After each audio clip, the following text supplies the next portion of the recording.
Pencil up. Matt, pencil up. Okay. It's done now. Oh, this is your activity. Matt, wait. Oh, you read activity 1. White is because you will what's there? Yes, you pay attention first. Oh, you do this. White is in the circle if the object Produces. and soft sound and L if it produces a loud sound. Okay, so About the ambulance. wait, you put L if it's loud and S if it's soft. So what's the sound of the ambulance?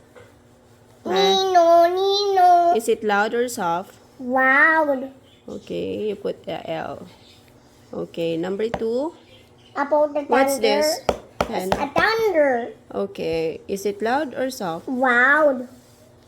Oh.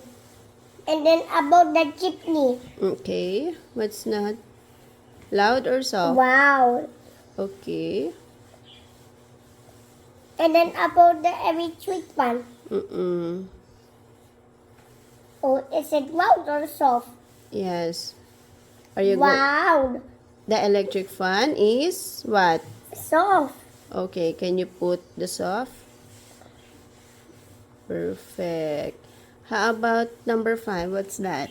That's the ice cream bell. Is it loud or soft? Loud. Okay. How about number 6? What's that? That's a motorcycle. Okay. Loud or soft? Loud. Oops, you put L. L. And then the fire truck.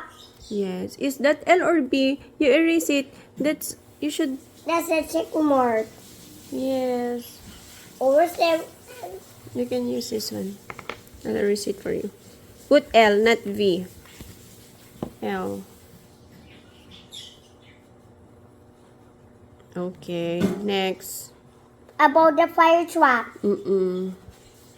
Because it says Nino, and then go up the water and get the fire hose like this. Okay, so is it loud or soft? Loud. Okay. And then about the warm clock. Okay, can you sound like... That's not alarm clock, that's a wall clock. Warm clock. Oh, what's the sound of the wall clock? Tick tock. Tick tock. Okay, so can you put it? Is it loud or soft? But later, loud or soft? Wow. Because Okay. oh. Can I see it? Oh. I want to see it. Because I know what's this one now. Yes. Can we erase this one? You put letter L, not V. This one. Oh, you Say erase. good job, mommy. I'll help you. I'll help you. Okay. Because that's You put check mark. L. Yes, you put L. L. Perfect. Okay. What's this one now?